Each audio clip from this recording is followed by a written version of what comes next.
all these videos we're watching, I think it would be better if they started off saying, look, this is going to be hard. I'm not saying it's going to be easy. This is going to be hard. You're going to have to get experience.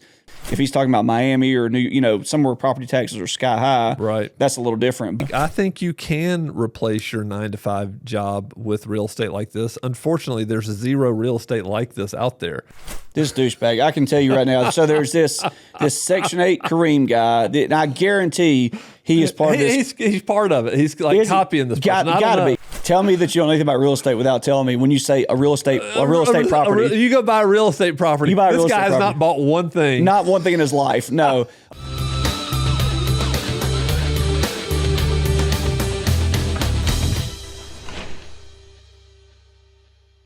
All right, everybody, welcome back to another episode of the Evernest Real Estate Investor Podcast. I am one of your hosts, Mr. Sutton, and I have my co-host, Adam Hobson, with me. Adam, welcome back to the show, man. We've had a couple weeks off where we hadn't been in studio together. Yep, that's right. Well, good to be back as always, so glad to get back at it. That's right. So we're going to do something for the first time today. I thought what we would do was we would react to a lot of real estate guru advice out there, and I'm not saying everybody thinks they're a guru, but I'm just really interested because there's all kind of stuff you can find online, and you've seen it because you've got a TikTok presence and all of that.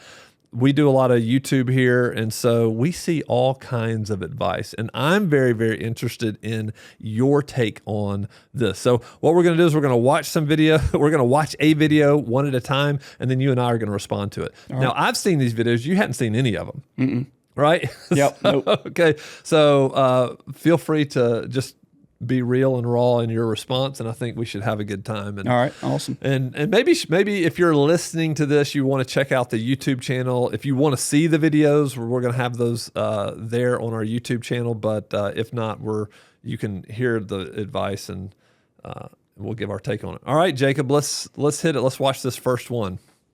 How much do I need to save to start investing in real estate? Honestly, I don't think you need to really save anything. Like, you can get started with $0. How do you do that? The same conversation. It's leverage. It's other people's money. You find an investor. Let's say I'm renting, okay? And I know the power and impact that getting in like a duplex house hack situation, the type of impact that will get me. If I need 15 grand down, I'm hitting up everyone I can. Yeah. I'll give you 12% interest, promissory note, 10 years. Like, what's up? Someone will bite on that. I know I'm competent with this real estate game. So I'm finding that. I'm getting that promissory note. I'm using the cash from that promissory note as my down payment. I'm going to run the play. And guess what I'm doing? I'm not paying 12% interest for 10 years. I'm going to pay it off within a year. Yeah. As soon as I get the property situated, I get a tenant in, and we're cooking, I'm going to run that HELOC play. I'm going to get that down payment money out, and I'm paying off the promissory note, and now I'm cooking.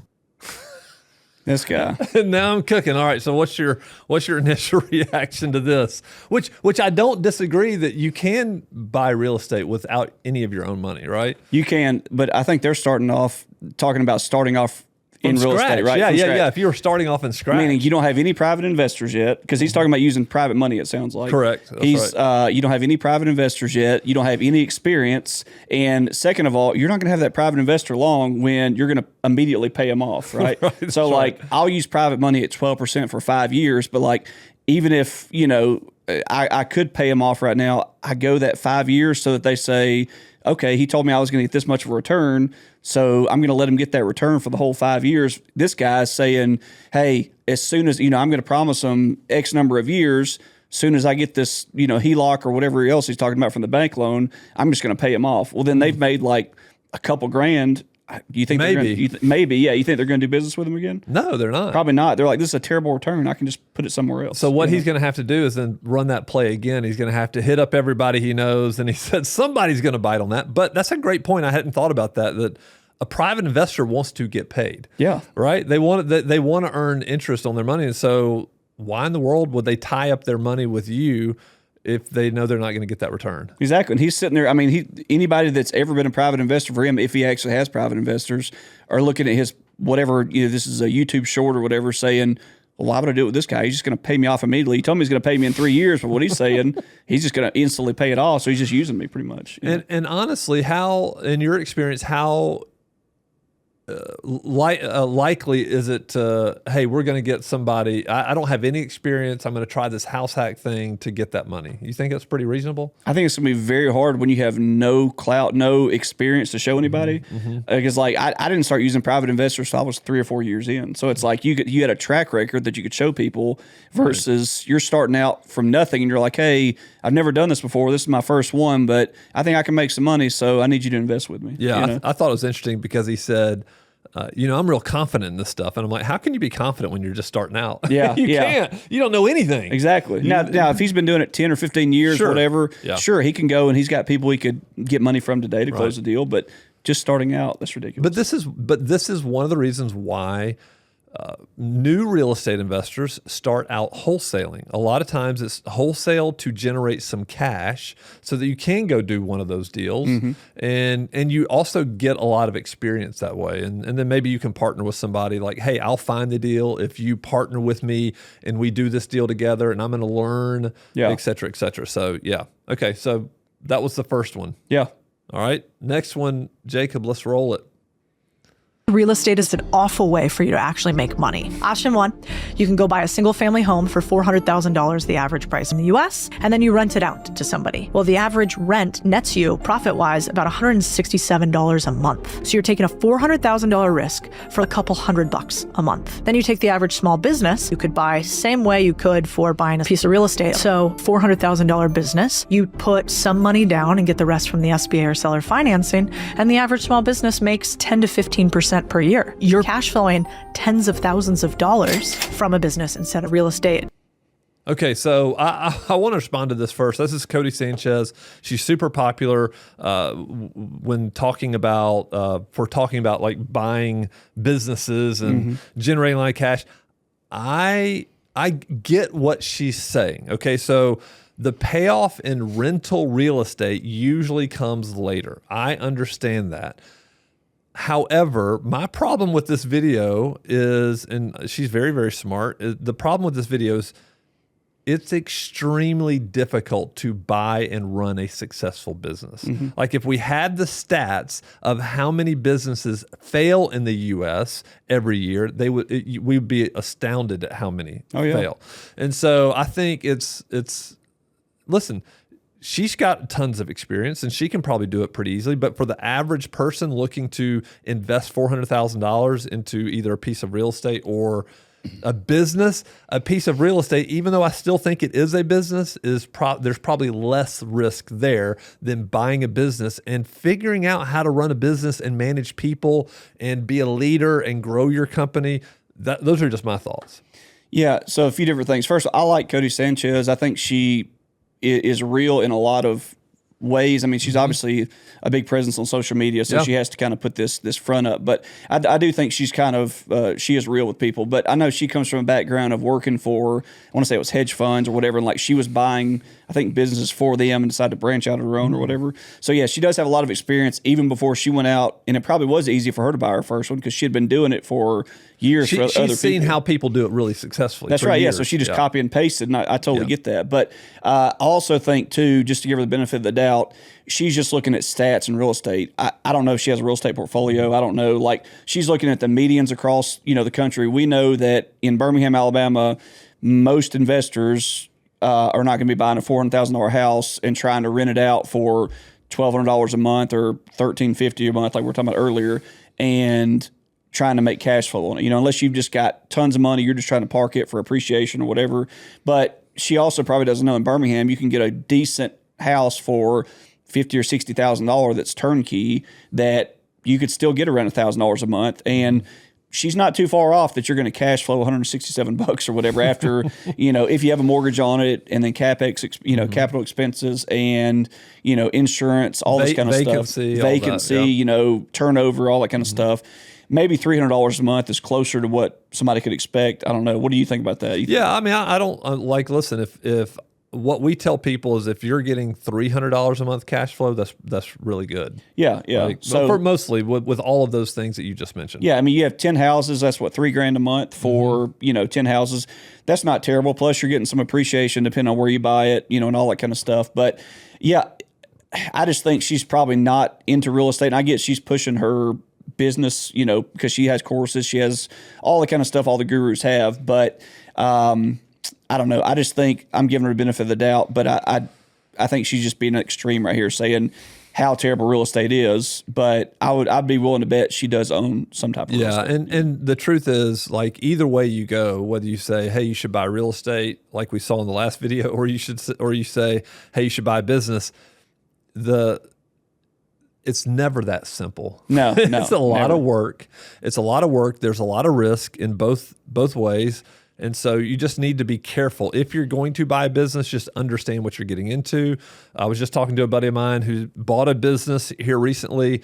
He's been running it for the past year. He's done great, but he was even complaining. He was like, Cody Sanchez makes it sound so simple, but it's hard work. And listen, that's not to her. I mean, listen, she can't, maybe it is easier for her. And it probably is going to be easier for some people than others. Yeah, and she's obviously successful, knows what she's doing. She knows but what she's doing, just like, the last thing I'll say about this, like your buddy, I'm assuming that when he bought this, maybe he was under the impression that, hey, all these people are in place. All I'm doing is, I'm taking over the business and it's going to run by itself, versus having to go in there. Like, if you have a piece of real estate, like, was it Dolph DeRoos? Is that his name? Talks about commercial real estate and how you can add all this different stuff to make the value go up, just like in residential. Adding stuff to a business is a little different, because if you're talking about hiring and firing and new processes, that takes a long time. But maybe, I don't know. I'm sure there's benefits to both. I would be interested in the business buying portion of it, but I do think, like you said, she makes it look a little too easy. That's right. All right, next one, Jacob.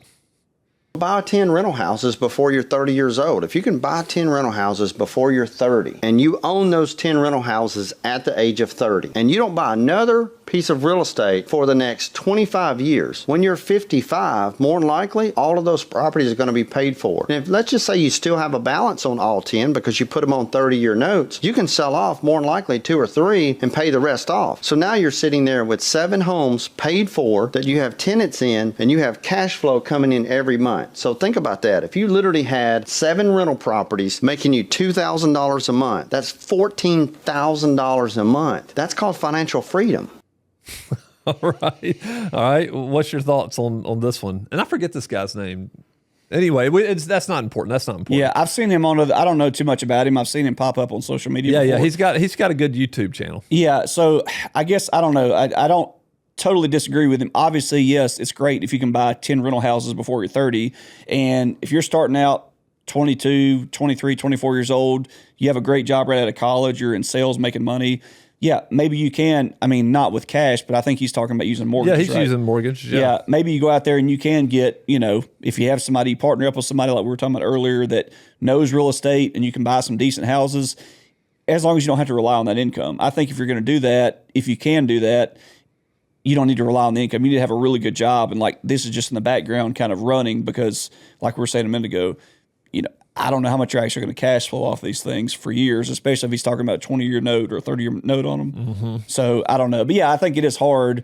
I never would have been able to do it when I was in my 20s because I didn't know anything about real estate. Right. So I don't know. How do you feel about that? Yeah, I think it's of course it's, again, makes it sound easier than it really is. Yeah. But I love your point. Like, you need to probably keep your W-2 job or have a different form of income, and just look at that as, hey, I'm putting something aside for my future. And whether you have a property manager managing it or you're managing it yourself, like, just set it and forget it. I think is good for if some people can do that. I mean, I just think in today's world, like, people struggle with delayed gratification. And so telling somebody, hey, if you do this, in 25 years, you'll have this, that doesn't fly with a lot of people. They want to, like, I want $14,000 in cash flow today, which is why a lot of people, and I'm not saying he's doing this, but a lot of people will be like, hey, here's how you cash flow the most in the shortest amount of time. And that excites people. What he's talking about is like a long-term play, and that doesn't really get people excited. Yeah, and I think it would be, all these videos we're watching, I think it would be better if they started off saying, look, this is going to be hard. I'm not saying it's going to be easy. This is going to be hard. You're going to have to get experience, but they're not saying that. They're just saying, oh, yeah, it's kind of like the Alex Hormozi. He's like, if you want to make $1 million, just buy something for $1 million, sell it for $2 million, and then you made $1 million. Like, he makes it sound so easy, and everybody's like, oh, that's easy. We'll just go buy something for $1 million. Well, the thing is, when people have done it, then they assume that everybody else can do it. That's and right, guess what? Your breaks, the ways you get lucky are not going to be necessarily the way other people get lucky, right? The market you're in, the people you're around, all that kind of stuff. There's all kinds of stuff. There's so many things to take into account. Now, there is a guy out there who talks about, he's got a podcast, I think, one rental at a time, and he has a great point. Like, he and his wife just bought one rental essentially every year for 20 years or whatever.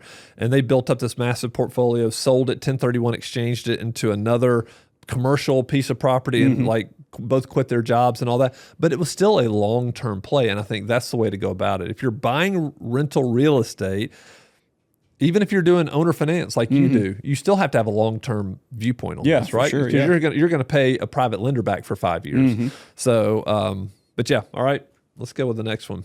Buying a house, worst investment you'll ever make in your entire life. Let's say you paid $1 million to buy a house. Average house here is $576. $576 is what you paid. Now you need 12% for broker fees. Let's say you keep the house 10 years. You need 10% in maintenance fees. It's 1% a year in maintenance fees. It's about 2% in property taxes every year. That's 20%. 2 times 10 is 20. And it's probably 7% to the bank, so that's 70%. Total those up, it's 112%. $576,000 home will have to be sold for $1.2 million in 10 years. You're not going to sell it for that. To break even, dead money, and you had to put $100,000 down to do this. They're serving a master. They'll borrow money from the Bank of America, and then if they can get some more money, they'll have a little retirement account that funds Wall Street. This is a big game, bro. Rather than buying one house, rent where you live, and take that $100,000 and go buy a piece of real estate where other people live. I just don't need to own a home on the way up. I need to own assets that pay me on the way up. And once I have enough cash flow from the assets, then if I want to go buy a house or a watch or a car, I buy it out of the passive income. Yeah, so Grant Cardone is really known for talking about this. He's a real estate investor, but he has always said buying your own home is the worst investment ever. What are your thoughts on this? Yeah, I think now he does own. I think he's come out in the last year and says he does own one now. I think maybe in Miami or somewhere. Well, then he bought it from his cash flow of his other properties. Yeah, I guess so. But I mean, I do think he's right as far as, because I don't think he wasn't talking about renting. He was talking about your personal residence, right? He was talking about your personal residence. He was like, rent your personal residence. Yeah, and use the money that you would typically spend on a personal resident and go buy an asset that's actually paying you. Yeah, well, it's hard to justify. I don't know about you, but it's hard for me to wrap my head around. He's talking about buying a $600,000 house or $1 million house. Most people around here are not. It's probably $200,000 to $400,000 roughly. So it's going to be a little bit different on the mortgage and a little bit different on property taxes, because I don't know where he's talking about. If he's talking about Miami or somewhere where property taxes are sky high, right? That's a little different, but. I don't know. I mean, I think the longer you have, I don't know. I think you mentioned there's a Dave Ramsey video we'll get into also. I don't know. I have different opinions on this, but if you start off, let's say you're 21, 22, if you're going to keep that house for a long time and let it appreciate, yeah, I think it is probably a good long-term play. Now, when you look at interest rates and amortization schedule, yeah, you're probably not really making any money over the long term. It's just somewhere to kind of store money. Yeah. So what do you think? Is it somewhere good to store it, or? I think the challenge for people, like our culture in America, is we feel like we should own a home. Yeah. I think that's part of what's been sold as the American dream. Is that necessarily true? No, not necessarily. You could rent for a long time. I think the challenge is that when you plant yourself in a city, let's say, do you want to be at the mercy of the landlord saying, hey, I don't want to rent my house anymore, and you having to move? I'll just say, I may be okay with that. My wife is not okay with that. She wants to settle down and nest and have a place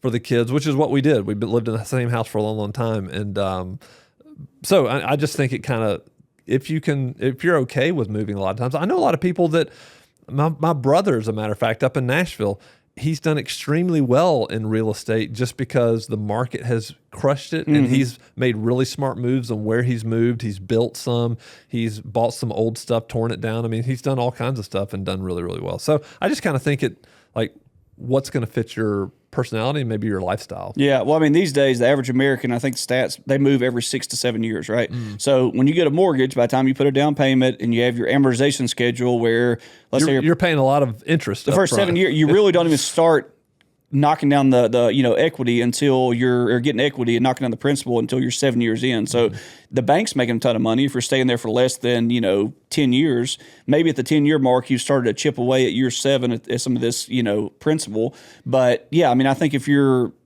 let's look at baby boomers. Baby boomers bought their house for 30 or 40 grand back in their day. Let's say in Hoover, Alabama, close to where we are, and now they bought it for, let's say, 40 to 70. Now it's worth 500 to 600 at least, but they've stayed there for 30, 40 years, So I think something like that, it's a good long-term play. But I think if you're moving over 6 or 7 years for a job or whatever, maybe it's not. Yeah, maybe it's not. Unless you're in a huge market that's appreciating. My brother did the same thing in Knoxville. They were not planning on staying but like 5 or 6 years, but Knoxville kind of blew up, kind of like you're saying with your brother. And then, I mean, they made like $100,000 on their house, and they'd only been there 6 years. Yeah, they're like, but I think sweet. That's the exception. That is, that's the rule, exception, not the rule. Yeah. I mean, because there are pockets, like if you did that in Denver, you've done really well. In Nashville, you've done really well. Some markets are more kind of steady, just kind of level all steady. the time. Yeah, just kind of steady growth. All right, let's look at the next one. That was old Grant Cardone.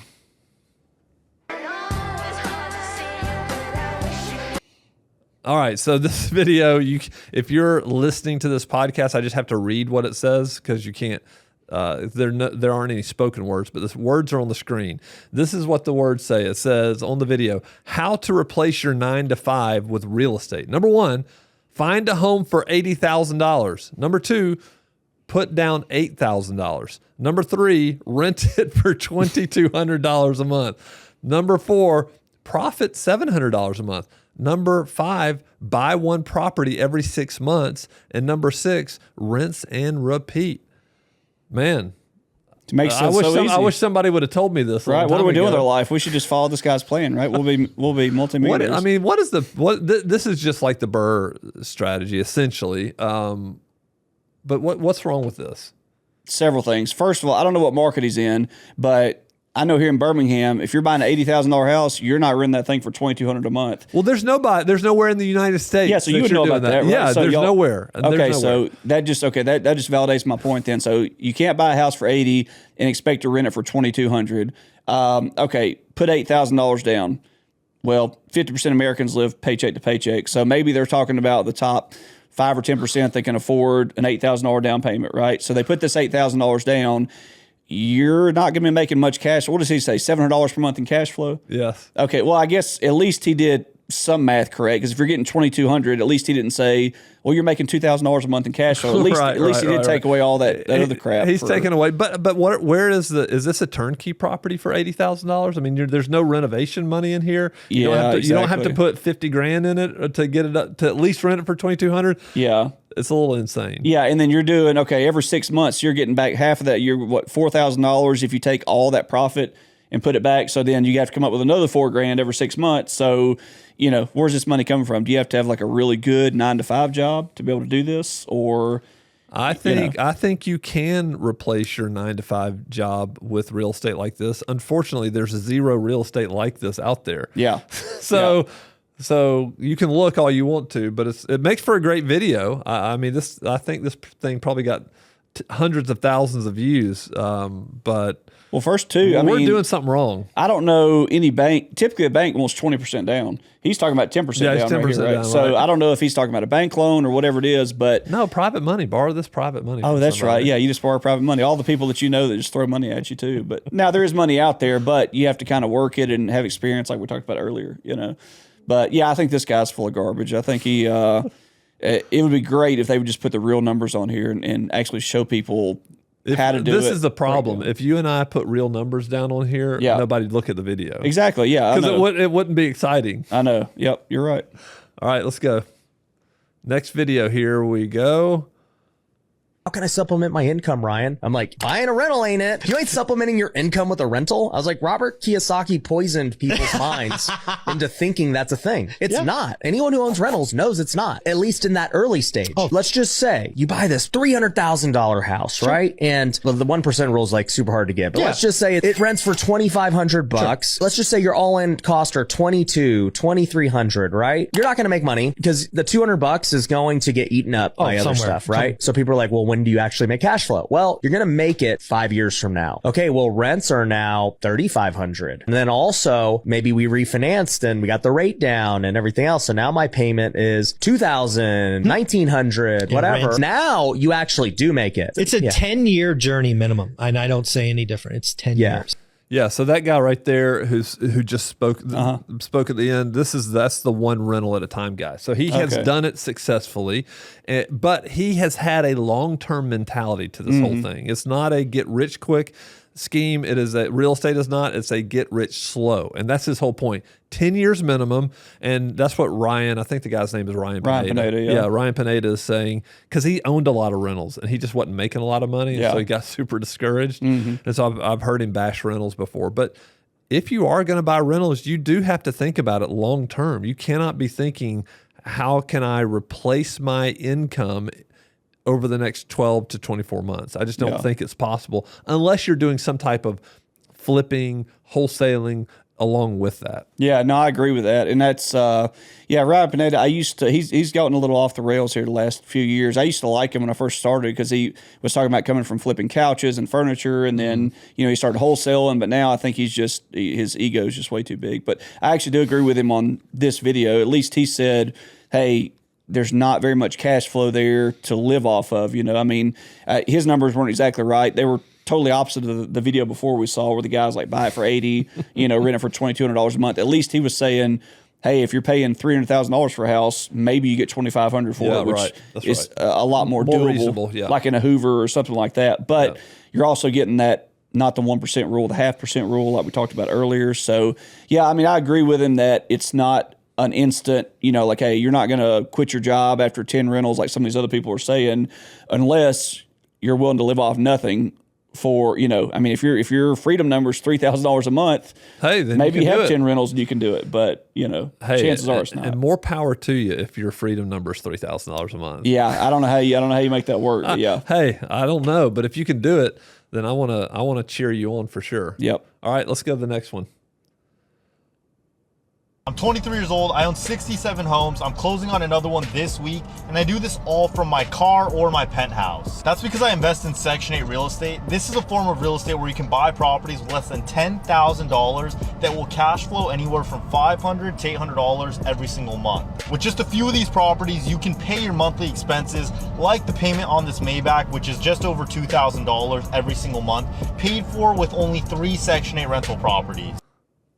This douchebag, I can tell you right now. So there's this Section 8 Kareem guy, and I guarantee he is part of this. He's part of it. He's like copying this person. Got to be. He's got to be. So this Section 8 Kareem, who is another guy, the same, he's like 23, talks about the same kind of garbage where he's like, I'm doing this for my Maybach and I'm 23 years old and I own 67, whatever. So they're the same guys that get on there and they're like, on Zillow, here's $80,000 house. We're not even gonna make him an offer. We're gonna buy it. My agent's gonna buy it right now. We're gonna go to the bank. We already have a loan set up on it, and we're gonna start cash flowing $700 or $800 a month. And I'm like, okay, well, first of all, let's just assume that you're buying a turnkey, fully rehab property, and you did find it for $80,000.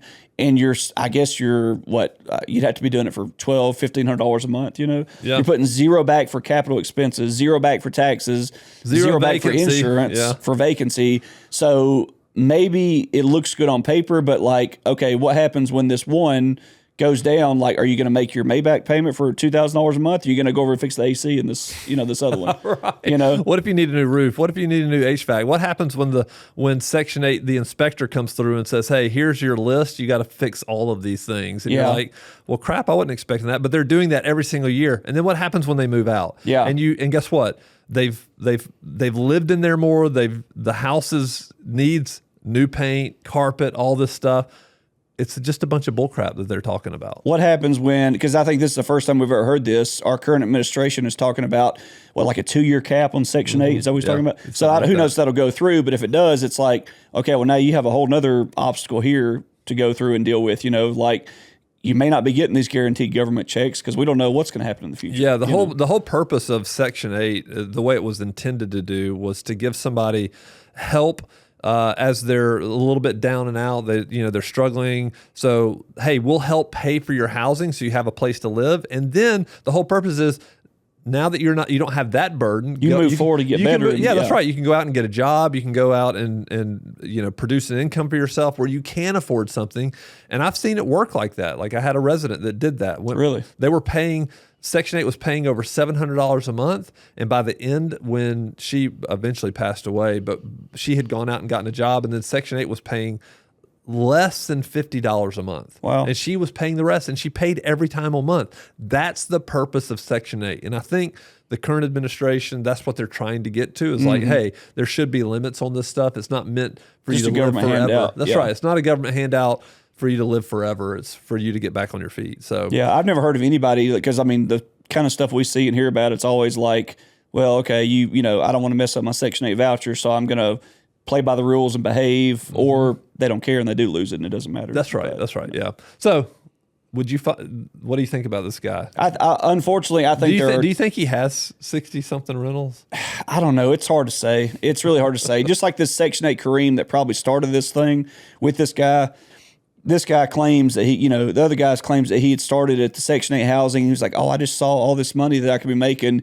And then with no experience and no properties, working for a government organization, he just went and just started, the bank just gave him all this money. And he just started doing all these Section 8. This Section 8 Kareem, I want to say he has 120 is what he claims now. He's been on this Brad Lee podcast and all this stuff. I just don't know. I would love to actually see the books, which we never will. But, who knows if they're living every month is like, hey, everything's coming in, then everything's going out, but we're going to make it look like. That's 100%. Listen, I knew a guy who in St. Louis who was doing this, and he had over 100 rentals, and everybody thought this guy Killing it. Yeah. Killing it until his whole business went under. Yeah. That's the whole thing. It's like you can leverage, but guess what? Eventually you're writing checks you can't cash, right? Yeah. I mean, you just can't keep up, and the debt gets so much, and then CapEx expenditures and all these, and vacancies, they crush you. And so I've seen it happen where people just, and eventually everything kind of gets revealed for what it really is. Yeah. When somebody goes down Yeah. like that. And it's unfortunate. And last thing I'll say about that, like I think we talked about it earlier this year, maybe a couple months ago. One real estate investor who was a wholesaler put on there, he was on Facebook on a post he made about, I'm getting out of real estate. It's, can't find wholesale deals this year. People that came out of the woodwork, investors that look like they are killing it on Facebook, that have rentals or they have, wholesaling all these properties. And they're like, yeah, we're not at even yet this year. And this was like August, September. We're not even at even this year, but we're hoping to make some profit. And I'm like, I'm sitting here crying to myself about, I'm not getting as many deals as I can this year, but But you're still profitable. I've made money this year. Yeah, so it's right. like, so it's not as bad for me, but also I didn't go out there and just leverage everything from the start, just like you wouldn't go out there and Yeah, leverage right. everything from the start. That's right. So yeah, I think a lot of this is just smoke and mirrors. And I think that whether they have 67 or not, this dude's probably going to have some kind of course. He'll start making money off that because he brings in all these other young people. And That's how he's going to rehab his houses. exactly. Yeah, exactly. That's right. Yeah, money from the course. He didn't mention that, So All right. We're in the wrong business. yeah, we got to be in the deception. All right, you want $100,000 coming into your bank account every single month. This is what you're going to do. Real estate, you can make money out of thin air. It's legit. You can actually make money out of thin air. Seen it. All you need to do is be able to save up enough money to buy a real estate property, okay? Now, inflation is going to come in and it's going to fuck up the dollar. Now, the property is going to appreciate in value. Now, all you have to do is pull money out of that equity or real estate property value that you just made off of thin air. You're going to pull that out and go buy another one and do the exact same thing. And you're going to keep doing that. Keep doing that. Keep doing that until you have a million fucking properties. Every single one starts cash flowing $3,000 to $5,000 a month. There you go. You got $100,000 coming in your bank account. Oh my gosh. First of all, tell me that you don't know anything about real estate without telling me when you say a real estate property. You go buy a real estate property. You buy a real this guy estate has property. not bought one thing. Not one thing in his life. No. A real estate property. Do you have a real estate property? What the what does that Yeah, even what do mean? you Oh my how gosh. many real estate properties do I need to buy this year That's to be right. successful? Yeah. Oh God, this guy. This yeah, guy. and then he's talking about $3,000 to $5,000 a month. What was this thing? $3,000 to $5,000. Yeah, a month? $35,000 cash flowing, and you're going to have a million effing properties by the time it's all Yeah, over. you just- with. it's so easy. Hey, You just go out. You create money out of thin air. Out of thin air, I've nothing, seen yeah. it. Exactly. Yeah, you don't have to have any money. money. The closest thing that you can create money out of thin air is wholesaling, and it takes money and time to do it. This guy, yeah. I mean, you can tell. The other guy's like, I've seen it. I've seen it happen. Yeah. I've seen it happen. Oh my gosh. I've seen it happen on TikTok. I've seen it happen on. I've never done it, but I've seen it. All the other videos, at least there's been some type of. You could say, okay, well, I could see if you did this or this. This is total garbage. And the people that fall for that, I don't know. I guarantee whoever this is, I don't know what the name of what his name is, but he's selling a course. He's selling something to somebody about how you can buy these real estate properties and go out and make money. You know. It's easier to sell the dream than to actually make the dream happen. Yeah, for sure. You go out there and you got your dad's Lambo, or you got your, you go out and rent one for the day, or sneak into the airport and you do it in front of a private jet. Honestly, all you have to have is a microphone like we have right here.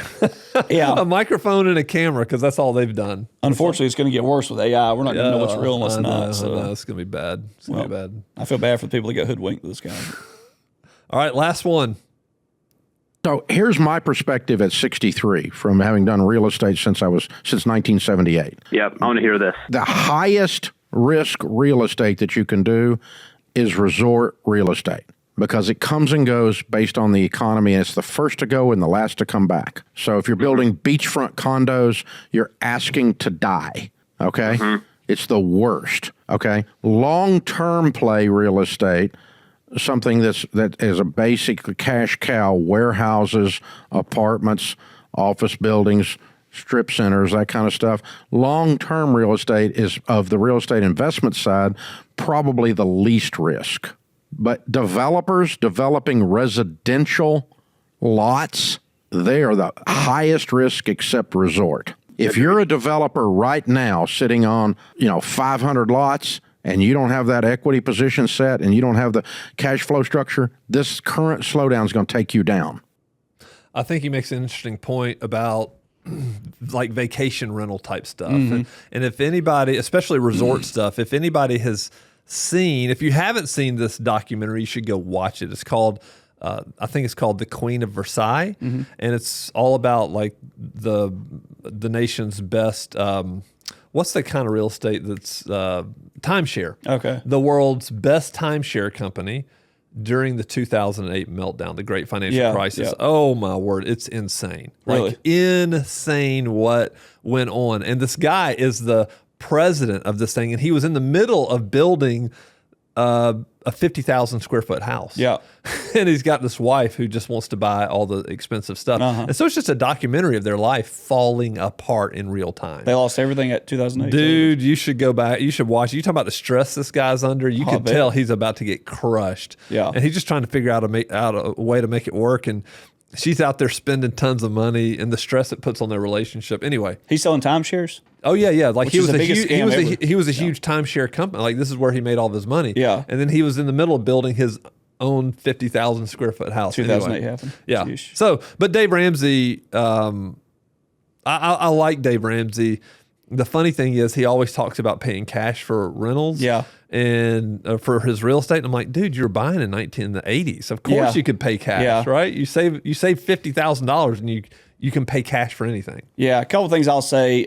If you are just a regular 9 to 5, you're making an average American income, I think, and you don't really plan on scaling up. I think Dave Ramsey's great for the typical person. I think good points. Don't get any consumer debt. Don't have any debt on anything except for your house.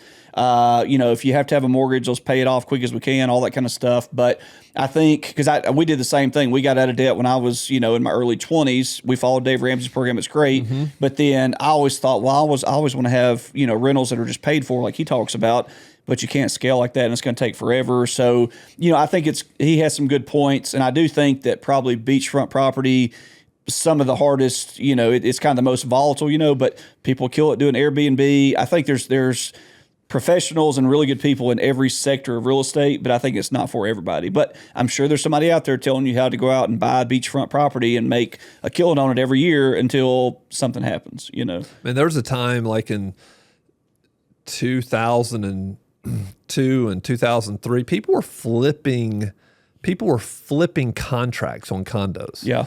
Yeah. So they were literally flipping contract and making killing it. And what that does is it's just like everybody starts flocking to it, and it becomes a bubble, and then it all bursts. Yeah. And people lose a lot of money. I knew people that lost money, especially through the great financial crisis. I agree with you. I like Dave Ramsey from a standpoint of, hey, if you buy one rental, you have a W-2 job, and you can afford, you don't need that cash flow, and you can afford to pay extra, paying down the loan, and until you have that thing paid off, and then you're like, hey, you know what? I've got this thing paid off. I want to buy another one. Yeah. Then you go and do it again. I think that's probably just a really good way to do it, and set aside some retirement properties for your family or whatever. But yeah, the last thing I think you got to have a good mix. I think if you're going to just pay cash for everything, it's going to take you a very long time to scale. If you're going to leverage everything like our old boy with the 67 rental properties, and you're have to do X number of dollars every month just to make your payments, I think you're in trouble if 2008 hits again.